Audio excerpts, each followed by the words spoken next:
It was really a rhetorical question because it doesn't make sense. Well, it doesn't. It doesn't make sense that you would stop talking. When the officers told you to stop, you were supposed to stop. When you don't do that. This is what you're not going to do. You're not going to talk while I'm talking. You can't help it, can you? I can't help defending myself when I feel like my rights are being violated. That's right. But I just wanted to make you aware of that. Ms. Wall. He said I needed to say it to him. Ms. Wall, you have to stop talking.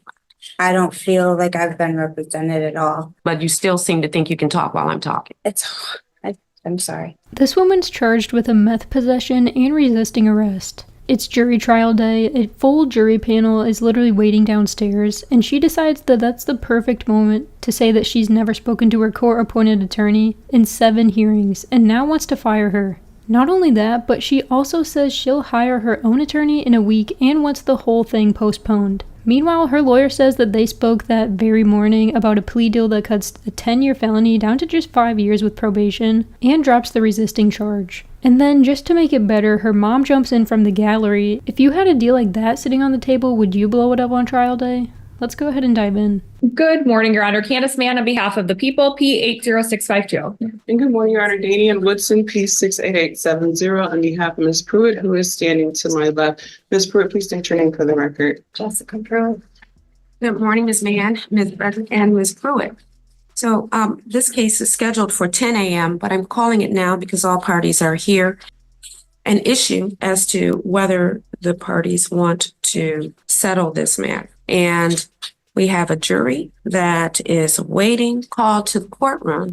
I understand after having a sidebar discussion with counsel, Ms. Pruitt, that you want to proceed to trial, but you want a new lawyer. Is that right? That's correct. We have not spoken one time one-on-one about this case. I don't feel like I've been represented at all. I've not been guided. I've been kind of doing it on my own. She's great. I like her and everything, but I need somebody who's going to see what I'm talking about, Did she review the discovery with you? She sent it to me in an email. We've never spoke about anything. You didn't discuss it with her today? No. You didn't discuss the offer today? No, not the offer again. The last offer that she told me, I said no to. So you're saying that you have not spoken about the case with your attorney this morning? No, at all, period. Throughout this whole process. I've wrote emails stating my concerns and she's emailed me back, but we've never got to discuss the actual event of what led up to this. Well, we've had 1, 2, 3 final conferences. And That's you are correct. telling me now, Well, after 7 hearings, that you had not spoken to your attorney? Is that correct. right? Yes, that is Does that correct. make sense to you, Ms. Pruitt? Well, I gave the benefit of the doubt. I was It's hoping actually- that she would surprise me. No, just a moment. I don't know. Just a moment. I- Just a moment. Uh-huh. It was really a rhetorical question because it doesn't make sense. Well, it doesn't. It doesn't make sense that you would stop talking. It doesn't make sense that you would not have advised the court that you hadn't spoken to your lawyer in 7 hearings. Right. Now, what she did or didn't do is a different issue. But I have to find strict necessity to avoid manifest injustice to adjourn or reschedule a jury trial on the day of trial when all of the preparation for your trial is made before today. And there's a jury that is at this moment waiting for me to call them from downstairs. So do you intend to hire an attorney? I do. Okay. How long will it take you to do that? I'm not sure. It won't find one today. So how long do you think it would take you to engage an attorney? Maybe a week or so. I can't have a maybe. You know what your finances look like. How Okay. long will it take you? A week. If it would take you a week to get an attorney, then you really didn't qualify for court-appointed attorney services, did you? Waiting until jury trial day to complain about your lawyer is crazy. 7 hearings went by and suddenly today's the emergency? The judge asking if that makes sense wasn't even sarcasm, it was disbelief. And when she says that she can hire a private lawyer in a week, that kind of kills the whole I need a public defender angle. That's not timing, that's trying to hit the brakes at the last possible second. Well, yes, I did. I will figure it out. There are ways to make Ms. it possible. Pruitt, your case needs to be tried or your case needs to be settled. Either way, you need to have an attorney. And I don't want to set a date for no reason. I need you, and this is my third time asking you now, to give me a date where you can be confident that you can have an attorney of your choice whom you pay for standing beside you. How long will it take you to do that? A week. So we'll come back in a week.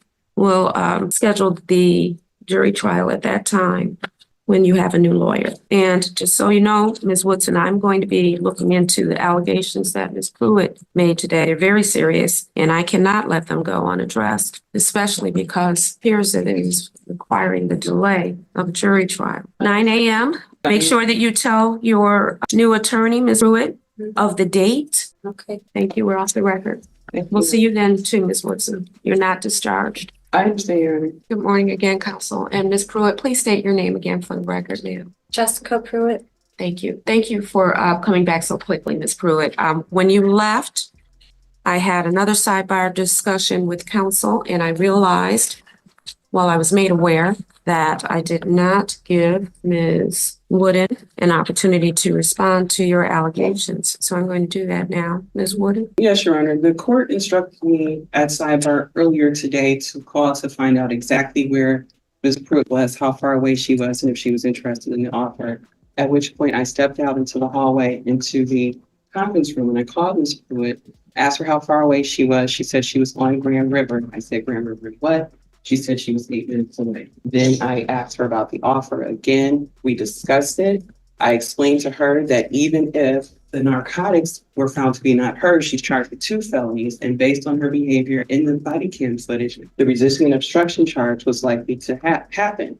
I also explained to her, when the officers told you to stop, you were supposed to stop. When you don't do that, that is failure to obey a lawful order. When you continue to thrash around, that's resisting. We had that discussion this morning. She said she wanted an attorney who believed in her, at which point I asked her if she wanted a new attorney, and she said yes. At that point, I went out in the hallway. I looked for the prosecutor. I explained to the prosecutor what happened. Shortly after that, Ms. Pruitt came into the courtroom. We asked her approach, and there we are. So I'll admit that Ms. Pruitt has changed her phone number. I just got an email from her this morning with the new phone number, and that's the phone number I used to call her when the court instructed me to call her. We have communicated primarily through email because the phone numbers that I have from Ms. Pruitt keep changing. We were supposed to discuss this case on Monday at 2:30. The phone number I had for her then, I didn't receive an answer. That's the same phone number I texted her at this morning at 7:45 to tell her we were in Judge Green's courtroom. At 9 o'clock, I decided to email her to ask her if she received my text. She said no. She thought the court date was at 10. That's when I reminded her. I told her 8:30. That's when she told me about childcare stuff in the email, and that's when she emailed me her new number to say that I can't remember, she said she lost her phone and her phone was broken. Then she says her lawyer completely abandoned her. The attorney calmly explains that they spoke that morning about the plea deal. That's a bad gamble to take, accusing someone who keeps records for a living. If you changed your number, ignored emails, and ducked meetings, that's not abandonment. That's you avoiding your own case. Trying to throw your lawyer under the bus on record almost never works. okay, so her allegation that she's never spoken to you about the case is technically accurate, but you've had communication with her via email is what you're saying. Because of the phone communication, because of the inconsistencies of the phone numbers, I have spoken to her before and after every court date. I have also worked with the prosecutor to try to make this offer as favorable as possible for her. We had agreed to not only dismiss the resisting obstruction, but to allow her to plead to 7-4-11 on the possession charge and to do it as a no contest plea. What's the offer, Ms. Mann? Your Honor, the offer is for the defendant to plead to a reduced charge of count 1. It would be reduced from controlled substance possession of methamphetamine to attempt possession of methamphetamine, which reduces it from a 10-year felony to a 5-year felony. In exchange, the people are agreeing to dismiss count 2, police officer assaulting, resisting, obstructing, with a sentence agreement of 2 years probation, substance abuse evaluation and treatment as directed, anger management, 40 hours of community service. The defendant is eligible for a sentence under 337-411, and the people would have no objection. And then any other terms or conditions or fines that would be set by the court. After hearing from your lawyer, who's an officer of the court, by the way, so I don't need to put her under oath. Anything that she tells me is the equivalent of being under oath because of her status as an attorney. Okay. So this is what you're not going to do. You're not going to talk while I'm talking. Okay. I said that when you were before me earlier, but you still seem to think you can talk while I'm talking. I'm sorry. It's hard because you need anger and impulse control management. That's why. Control yourself. Okay. This offer is exceedingly generous, especially the 7411 component. And although I have never done it, if you go to trial on this and you are convicted, I will be sentencing you with the fact that you had no defense in mind. Do you understand?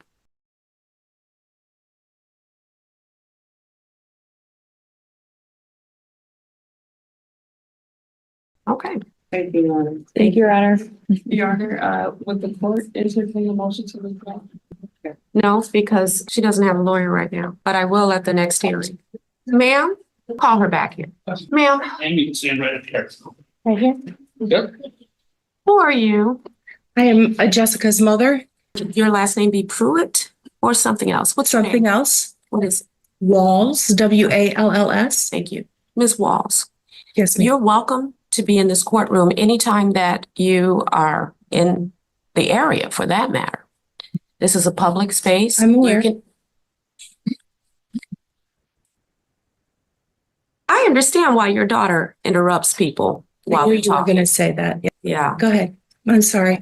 you can't help it, can you? And then the mom jumps in. That told me everything. Interrupting a judge during a felony trial setting is not protective parenting. It's pouring gasoline on the fire. You could actually see where the impulse control came from. When the judge has to tell both of you to stop talking, it's already gone off the rails. That courtroom turned into a family meeting real quick. I can't help defending myself when I feel like my rights are being violated. That's right. I simply was stating a fact that on the board downstairs, it does say 10 o'clock. I didn't take a picture of it, but I just wanted to make you aware of that. Ms. Wall? He said I Ms. needed Wall, to say it to Ms. him. Wall, you have to stop talking. That's the way it works. I see. I would like for you to be welcome in this courtroom anytime your daughter is here before court. If you are disruptive once more in my courtroom, you'll be banned. That's why I brought you back, to tell you that. Do you understand? I understand. Thank you. All right. Am I able to speak now? I would No. like to. We're stating the truth. It's Ms. Wall? Ms. Wall?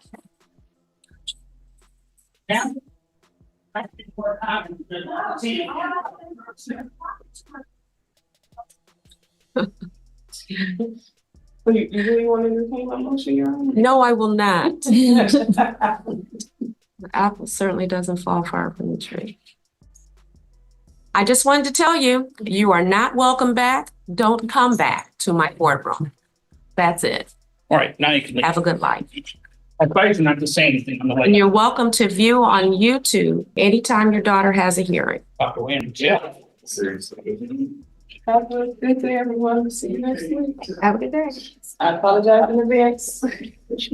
So she tried to fire her lawyer on trial day after 7 hearings and claimed that they never spoke. The lawyer proved that they had. There was a generous plea sitting there, and she almost torched it just because she needed someone who believes in her. The judge ended up shutting down the interruptions and banning the mom from the courtroom. Some people don't lose because the system is unfair, they lose just because they panic at the worst possible time. If you were her, are you taking that plea deal or rolling the dice with the jury?